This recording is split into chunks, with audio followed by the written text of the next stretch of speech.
Morning, my name is Father Rayapal and I'm from India. I belong to the Diocese of Vellore. I'm going to talk about Laudato Si. And today I'm going to read paragraph number 5 of Laudato Si, in which Pope Francis is talking about Saint Pope John Paul II. He wrote an encyclical. The first encyclical was Redemptor Hominis.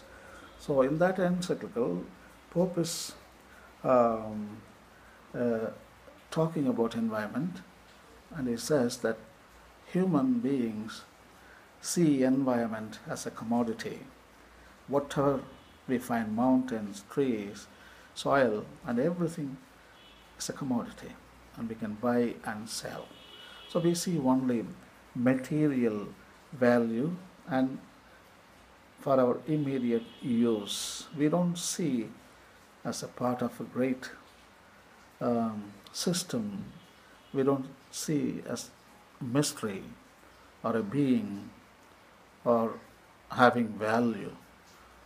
Only we see instrumental value, but we don't see intrinsic value. That is what Pope John Paul II writes in Redemptor Hominis. And also in Sollicitudo Rei Socialis, the Pope is talking about we need to take into account our own moral law, responsibility, faithfulness, and accountability.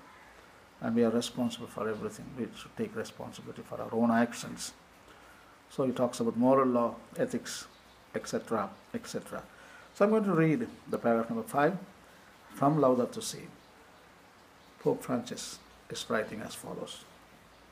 Saint John Paul II became increasingly concerned about this issue.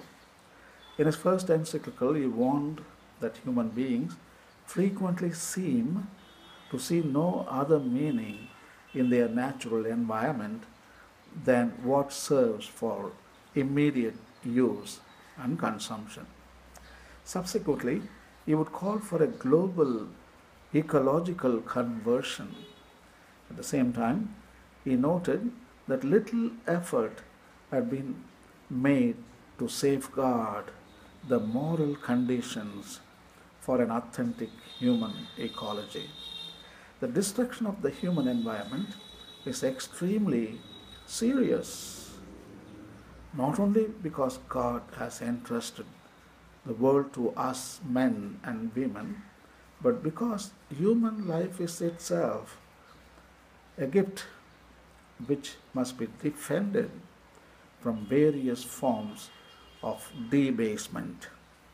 Every effort to protect and improve our world entails profound changes in lifestyles, models of production and consumption, and the established structures of power which today govern societies.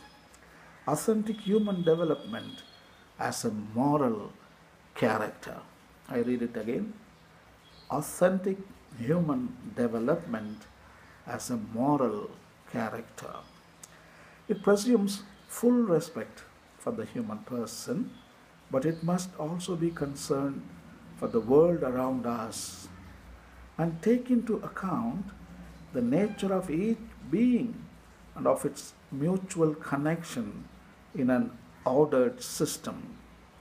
Accordingly, our human ability to transform reality must proceed in line with God's original gift of all that is. Laudato Si, paragraph number 5, calling for ecological conversion. At the same time, we need ethics, we need moral laws and dogmas to preserve ecology and environment, and also uh, any development. It implies moral character. Without moral character, there is no development, there is no progress. And Pope is simply telling we need to respect God, God's laws for creation. If at all we want to continue our existence in a healthy and a peaceful state, we need God and we need neighbor, and we need creation. And happy reading, and God bless.